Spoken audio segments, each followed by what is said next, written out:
कि जनाब जून 2018 में पाकिस्तान को ग्रे लिस्ट में डाला गया था। 6 नुकात रह गए जिसकी अभी तफसील हमें नहीं बताई गई है, उस पर अमल दरामद आपने क्यों नहीं किया?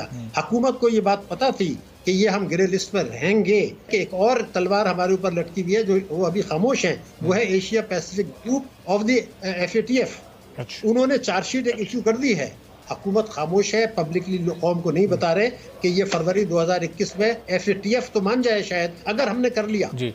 लेकिन ये दूसरा जो तलवार हमारे ऊपर लटकी है ये एक बहुत खतरनाक तलवार है। मुझे खदशा ये है कि 2021 में पूरा साल भी उसमें निकाल सकते हैं। एक welcome to my channel Raj news Hindi.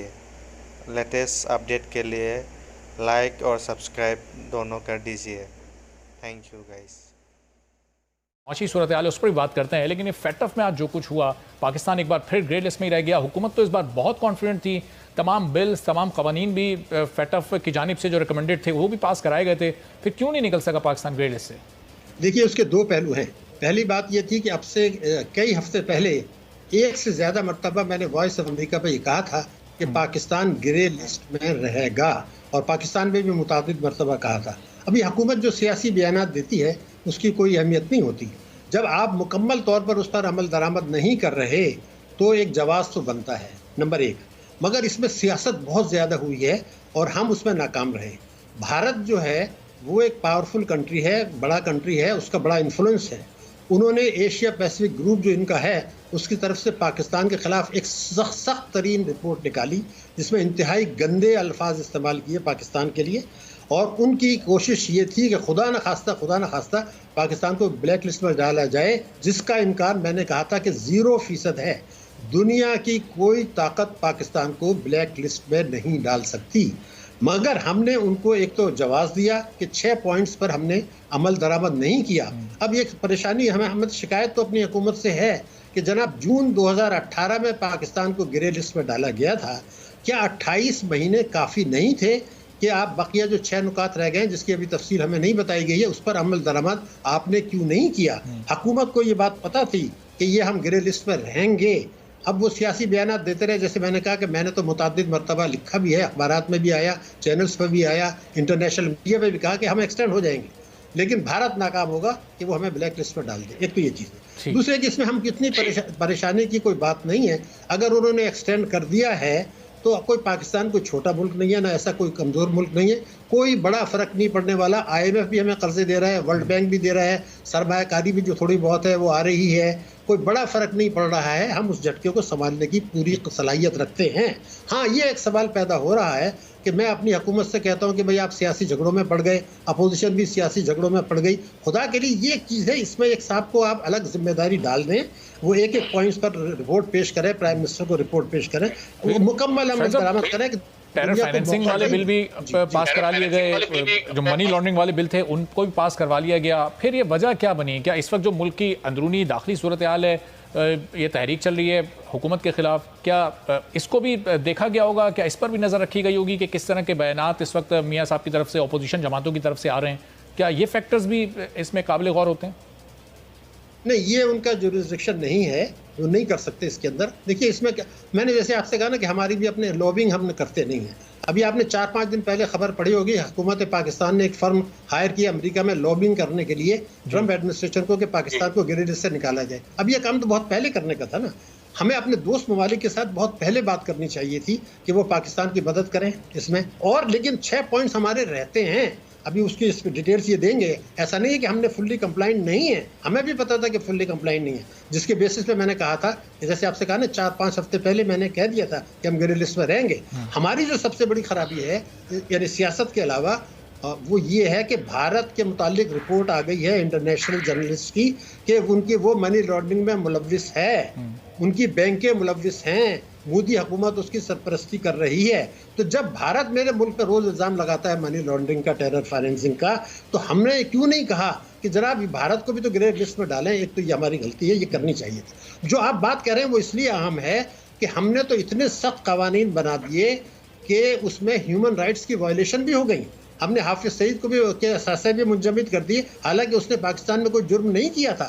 मैं आपको बता रहा हूं कि बैंकों के लोग मुझे डिपॉजिटर्स ये आके कहते हैं कि बैंक वाले हमसे अब ऐसे सवाल कर रहे हैं जायज़ पैसे के लिए कि जैसे मैं कोई चोर हूं। यानी हुकूमत ने पूरी कोशिश की ईमानदारी से, कुछ मामलात में स्टेट बैंक ने पूरी कोशिश की, SECP ने पूरी कोशिश की, कुछ की तरफ तवज्जो नहीं की, कुछ पे ज़्यादा सख्त कर दिया। अपोजिशन को भी उन्होंने मनाया, कानून भी पास कराए, मगर बहरहाल 6 पॉइंट्स को आपने अमल दरामद ना करके अपनी कमज़ोरी उनके साथ रख दी। वहाँ सियासत हुई। लेकिन मैं जिस खतरा की तरफ आपकी तरफ इशारा करना चाह रहा हूँ कि ये खतरा खाली अभी फरवरी में ख़त्म नहीं होगा, इसलिए कि मैं आपको बता रहा हूँ कि एशिया पैसिफिक ग्रुप एक और है, वो अभी बात नहीं कर रहा है। उसमें 41 ममालिक हैं जिसका भारत वाइस चेयरमैन है। ये लॉबिंग करने में पाकिस्तान की कमजोरियां क्यों इतनी वाज़ेह हो रही हैं? क्यों लॉबिंग पाकिस्तान नहीं कर पा रहा? क्यों अपने उन ममालिक को भी जिनसे पाकिस्तान के अच्छे ताल्लुकात हैं अपने हक में वोट देने के लिए नहीं राजी कर पा रहा? और भारत क्यों कामयाब हो रहा है? इसकी क्या वजूहत है?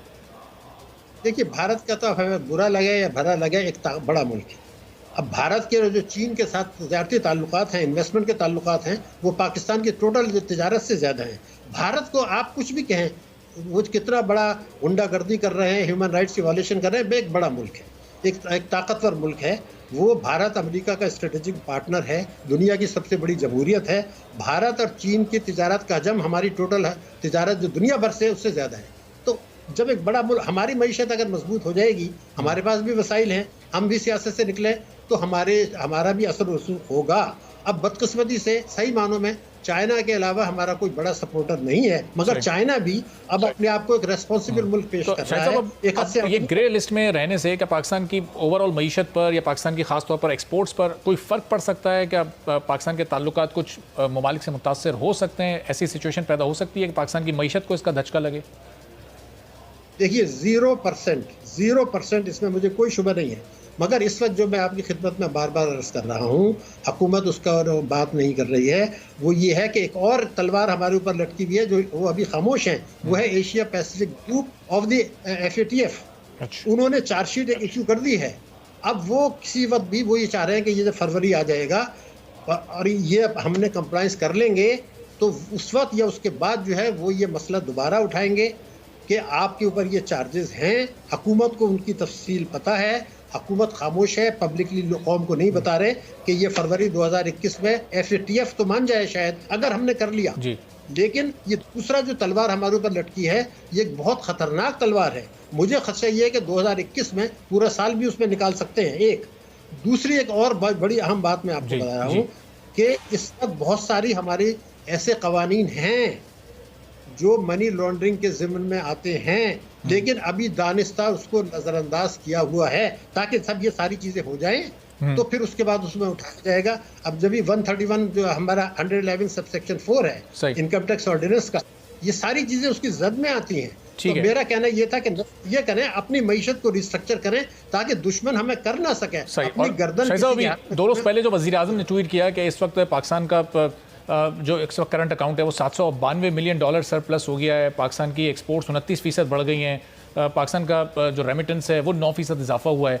तो ये अब आहिस्ता आहिस्ता पाकिस्तान की माशी सूरत हाल को मुस्तहकम होता आप देख रहे हैं, अच्छे माशी अशारी हैं पाकिस्तान के मुस्तकबिल के लिए?